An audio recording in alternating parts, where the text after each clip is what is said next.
fantastic tutor, and in today's tutorial it happens to be our very first tutorial of this course, and we'll be talking about play. All right, how important play is it in the growing up of a child? With this being said, let's get straight into it. Okay, so we have ECE233, ECE233. I believe we all can see the board clearly. Okay, so now we are talking about,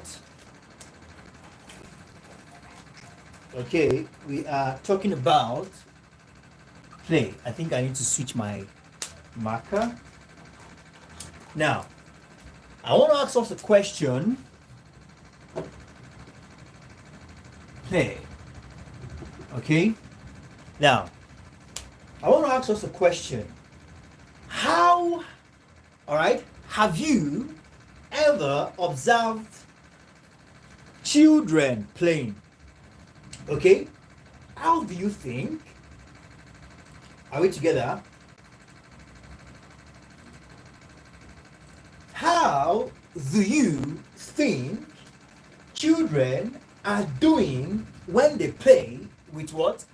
Blocks, all right, stack them to create a building, all right, dismantle and start all over again.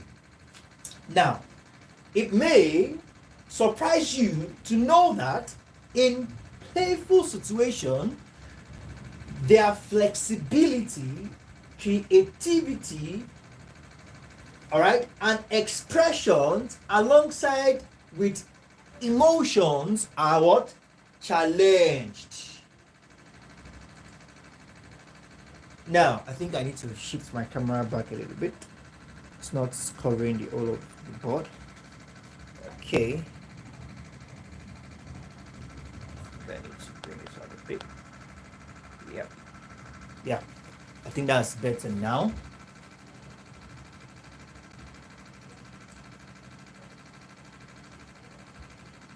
Wonderful. So I'm just going to reduce the backlight just a little bit because it's reflecting on the board. Okay. Yep. So now, like I said, that during this time, when children are doing this, they are what? In playful situations,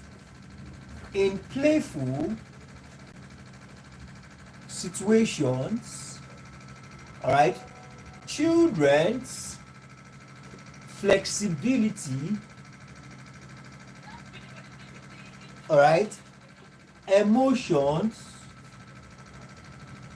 flexibility, emotions, creativity,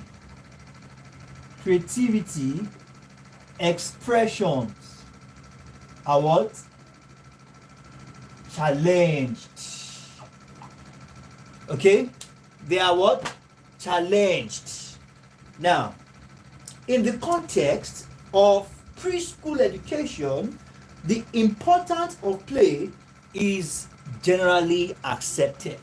All right, for a growing child, play or playing is very essential for not just proper growing, but for their what? Cognitive growth as well.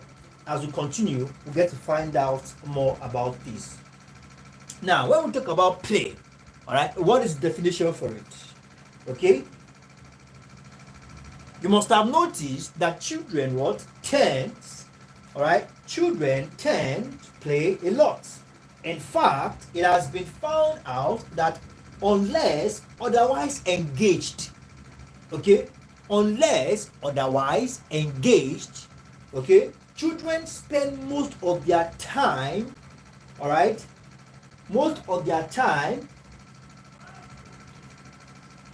okay, as much as they are awake, they spend most of their time playing. Okay, now you must have noticed, you must have sensed how important it is to children. All right, indeed, for many people and early childhood educators in particular, children is closely related to what? Play. All right. Children is what? Closely related to what? Play. Now, we are getting there. Children express play in many ways, and adults what play is in many different ways. Okay? Now, as a matter of fact, the NUCRTC, United Nations Convention on Rights of the Child, stated that a child should not have to work, but should have what? Opportunities for play and leisure activities. All right, this is a standard organization, a standard body stating the fact that children should play more. All right, play in the sense that we'll get to understand what it means by play. All right, we'll get to understand what it means by playing. Don't forget, we already said that it is a process whereby their flexibility, emotions, creativity, and expression is being what? Challenged. So we'll get to find out what exactly is this playing, what is it meant to be.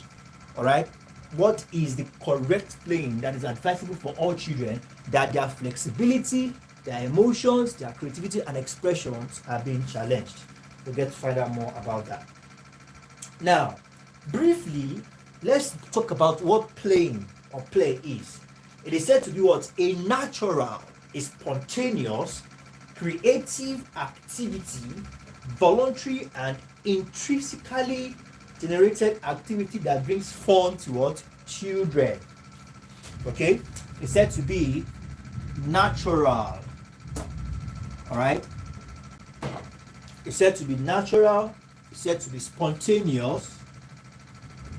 Alright? It's said to be natural, spontaneous. It's said to be a what? Voluntary and intrinsically. Alright? Voluntary and what? Intrinsically. Alright? A voluntary and intrinsically generated. Are we together? Voluntary and intrinsically what? Generated. Okay. Voluntary and intrinsically generated activity. All right. Activity that brings fun to what? To children.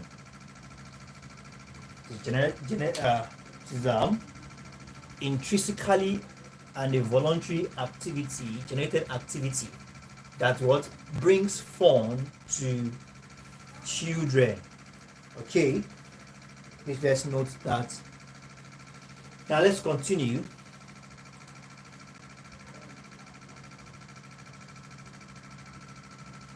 It is said that the beginning of playful activity can be what? Observed. Alright? Observed from the period of infancy. It can be observed from the period of infancy. And we have that as that. Now, let's take a step further. Now we have, let's take a look at play at different stages of a child's life. Play at different stages of a child's life. Now let's look at play in the year, all right, from 1 to 5 years. All right, from 1 to 5 years. Now, as a child starts to walk, it gains greater control over movement and thoughts, is able to explore larger areas of his environment. Right? Don't forget that before a child gets this level, all right, it's a process, it's a level by level thing. All right, the child usually depends on playing with his mother, his parents, all right, holding their hands, he actually starts by playing all by himself, right? Moving his hands and legs and the likes, and as he grow older, then the playing tends to shift. All right. So get to know about this as we. All right. Now I say that baby play with fingers and toes by involving them, feeling them, and what tasting them. It's one way babies play.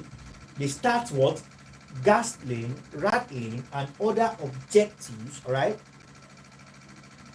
in their vicinity, holding them, throwing them, banging them, and tasting them. They are actually playing. They are actually, all right, their flexibility, their emotion, their expression is being tested throughout this period. All right.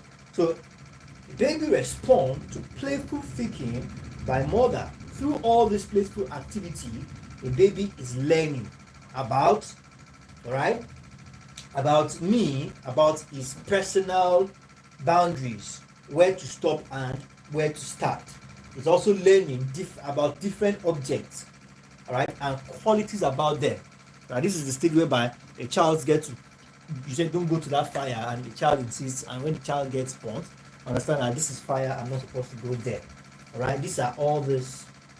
So now from year 1 to 5 years, at this point, a child can walk. Now he gains greater control over his movements.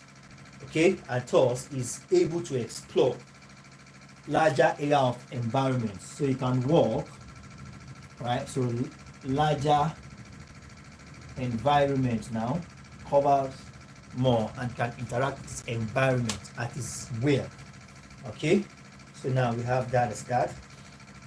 Also, stages of play in preschool years. Now, the child goes beyond changing patterns of play, which vary according to the interest and ability to interact with other children. Now, let's consider 5 stages of play in preschool years. We are going to consider 5 stages of play in preschool year.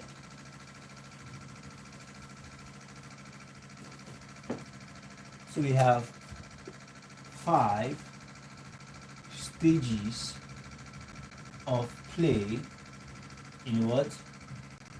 Preschool years. Now we have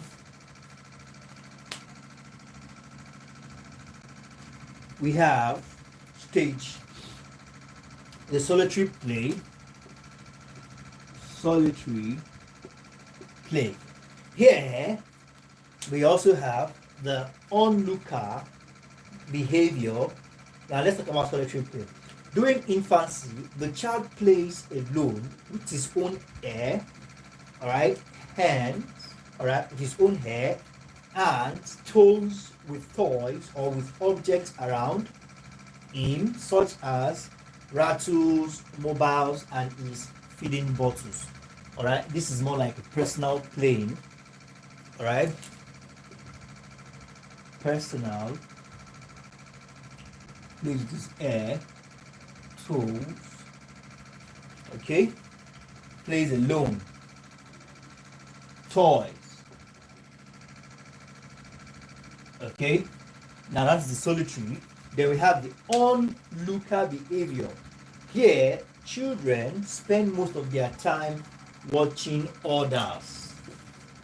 Onlooker behavior. Spending much of their time doing what? Watching others. Children spend most of their time here watching others. Then we have the parallel play. After infancy, the beginning of parallel play is observable. All right, the beginning of parallel play is what? Observable. When the child plays side by side with other children. All right, parallel play, playing side by side. All right, when the child play side by side with what? Other children. And we have that as that. Okay, Now, when a child play with other children, so we have that as that.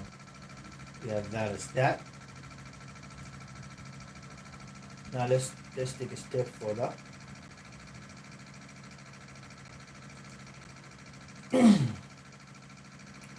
So we have associated play. Associated. Here, children can begin to what? Interact with others. Interaction. So now children now begin to interact with others, and we have cooperative. All right. Cooperative play. All right. Here,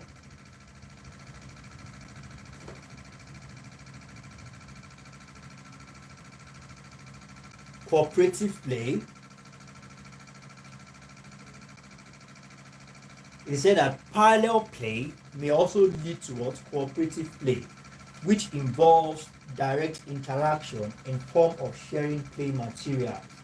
Here, a child enjoys companionship with his peers. Companionship with his peers. Okay, a child enjoys companionship with his peers. So we have that as that. Okay. Now let's take it a step further. Let me spirit back.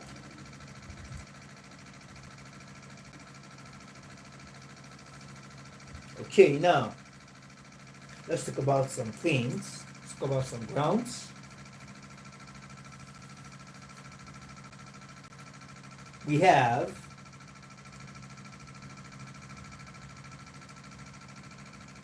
just a moment.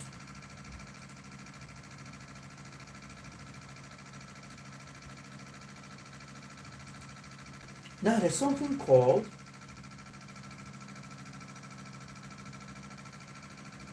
learning. Okay, the concept of learning. Are we together? The concept of learning. Now, when we talk about learning, what are we talking about in essence? Let's find out as we dive into it. Just a moment. I'm trying to fix my material here very quickly. Okay. Now, the concept of learning is, all right, learning in its wider sense is one behavior, phenomenon that is not exclusive to human beings. All right, it is one phenomenon that is not what? Exclusive to human being. It is not exclusive to human being. Also, learning is extended. Okay? It is extended to animals as well. It is extended to animals as well. Now, permit me to erase the board so we can take more points on that.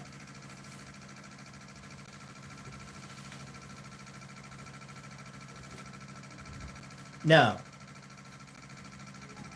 we have, in its wider sense, it is not limited to humans alone.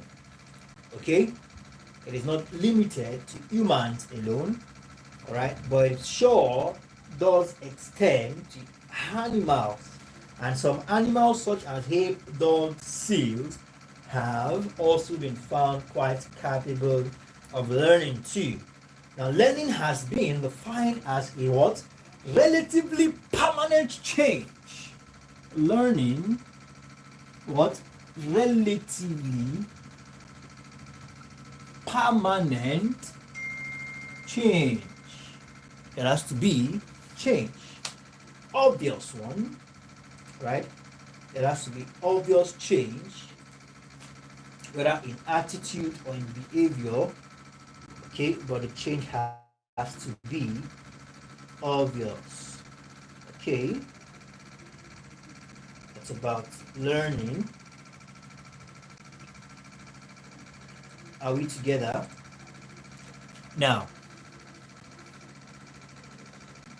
obvious relative permanent change in behavior of an organism. Change in what? Behavior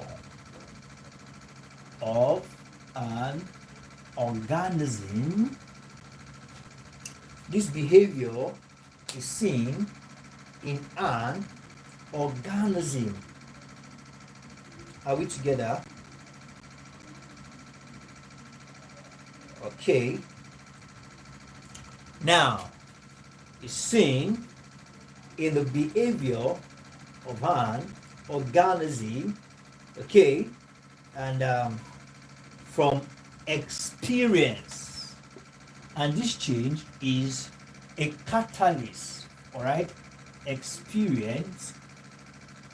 This change came into being as a matter of experience or practice. So if you have learned something and you haven't changed in any way, then you haven't learned anything. All right, you are expected to change in certain way. Let's say you have no idea about electronics, all right, but after a few years of going to study about electronics, your attitude towards understanding and how electronics work has changed because what? You've gone through a series of experience, contact with electronics. So when there is no change, then there's no learning. When there is a change in attitude propelled as a result of certain experience or practice, then change has occurred and forever. All right, if your memory is not being formatted or maybe accident, forever what you have known remains permanent. That's why I said to be relatively permanent. Please let's pay attention to all those points. Now let's look at factors affecting learning. These factors have been identified as what? Organisms, all right? Organismic and phenotypic traits. All right, so the factors affecting learning could be has been categorized into two. We have organismic and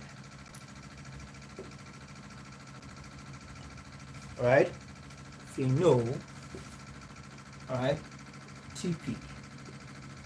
Organismic and phenotypic. Now, organismic is also said to be inherited, innate, or inborn factors. Inherited, innate, or inborn factors. Organismic factors refer to those factors that lie within an organism. Alright? Lies within an organism. Okay? They may include genotype, makeup, personality, traits. So we have that as that. Now let's take a step further. Then we have the phenotypic factors or environmental factors. These factors refer to those factors outside the child. Lies without outside environment. Okay? These include environment, cultural influence, school, peer, teacher influence, religion, mass media, society, and large. So we have that as that. Okay, so let's quickly take some school learning theories. All right, and we said already, and we are re-emphasizing the fact that learning begins at birth. Learning begins at birth. Okay, it has been contended that children are likely to do their best learning before they get to school. All right, so learning does not necessarily, all right, is not limited or restricted to the four corners of a classroom. Like it is said here, it has been contended that children are likely to do the best learning before they get to school. Okay, it has also been observed that young children tend to learn better than grown-ups, okay, and better than they themselves will when they are older, because they use their minds in what? A special way. So we have most of the theories of preschool teaching seem to what have been derived from observations and methods. All right, preschool theories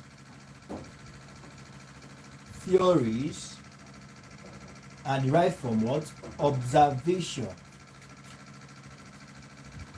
Okay, derived from observations and method of teaching. Observation and method of teaching the preschool child as put forward by who? Friedrich Friedel and Mariam Montessori. All right, according to Mariam Montessori and Friedrich, all right, Friedel, it is said that most of the theories of preschool teaching is derived from observation and method of teaching. So we have that as that. So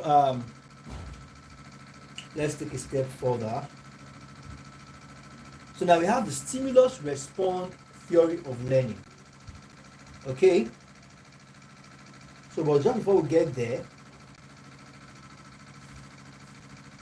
under these preschool learning theories, we have the sub theories under it, and they are based on two major theories, which are SR.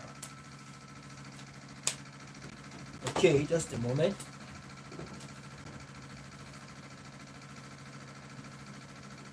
Under the preschool learning theory, we have what we call SR. SR here simply means stimulus response. All right, stimulus response. Okay, and it's said to be theory of learning. Okay, and we also have cognitive theory of learning under preschool. All right, we have cognitive theory of learning. Okay, so we have that as that. Now, speaking of the stimulus response theory of learning, okay, there are quite a number of theories which are relevant to preschool learning and education. Sub-theory of learning, all right, and we have sub-theory of curiosity and interest. So we have curiosity and interest, and also we have learning by doing. So this is curiosity and interest under the stimulus response. So we have that as that. And we also have by inquiry and by stories. Inquiry, all right, and by stories. So under stimulus response learning, we have a theory of metamorphic change and environment. All right. Okay, that was the thing from the network. So we're going to call it a wrap here for today. Thank you very much, everyone. I believe you have been able to gain a thing or two into this class. Please let's keep our notes up to date and submit them to the appropriate quarters. And for those of us who are yet to request for the keynote, please request for the keynote. They are very important. All right, enough resource is in the keynote to help you write your exam successfully and get you all set up. I look forward to seeing all in subsequent tutorials. To have a wonderful evening.